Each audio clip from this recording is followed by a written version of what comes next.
আজ থেকে প্রায় 1000 বছর আগে মিশরের বিখ্যাত একজন আল্লাহওয়ালা শায়েখ আবু আব্দুল্লাহ জাজুলি রহমাতুল্লাহি আলাই একদিন সফরে বের হয়েছে। পথিমধ্যে নামাজে রক্ত হয়ে গেল।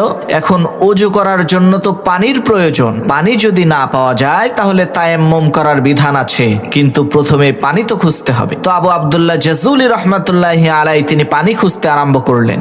খুঁজতে খুঁজতে তিনি একটা কূপ পেলেন। সেই কূপের মধ্যে চেয়ে দেখলেন কূপের নিচে টলটলা পরিষ্কার পানি আছে, কিন্তু দুঃখের বিষয় সেই কূপের আশেপাশে কোনো বালতি নেই। তখন আবু আব্দুল্লাহ জাজুলি দেখতে পান ওই কুয়া থেকে একটু দূরেই একটা ঘর রয়েছে, আর সেই ঘরের ছাদের উপরে ছোট একটা বাচ্চা মেয়ে খেলা করছে। তখন তিনি ওই বাচ্চা মেয়েকে ডেকে বললেন, মাগো, নামাজে রক্ত হয়ে গেছে, আমি একটু ওযু করে নামাজ পড়বো।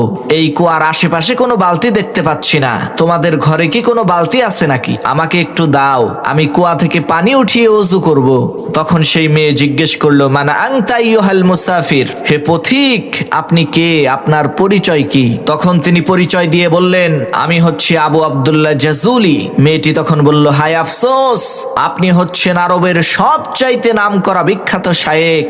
আরবের প্রত্যেকটা মানুষই আপনাকে চেনে। আপনি এত প্রসিদ্ধ নামকরা একজন আলেম হয়েও কূপ থেকে পানি উঠানোর জন্য বালতি তালাশ করছেন, এটা তো খুবই আশ্চর্য বিষয়।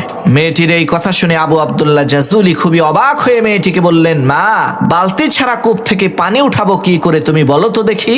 এই কথা শুনে মেয়েটি ওই কূপের মধ্যে থুতু মেরে দিল, আর সাথে সাথে আল্লাহ তাআলার কুদরতে ওই কূপের পানি উতলে উপরের দিকে উঠা শুরু করে দিল।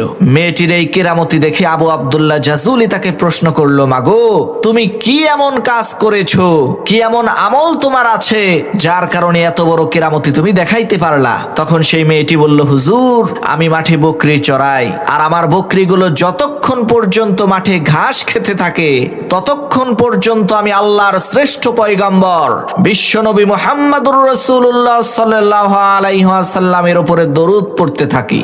সুবহানাল্লাহ।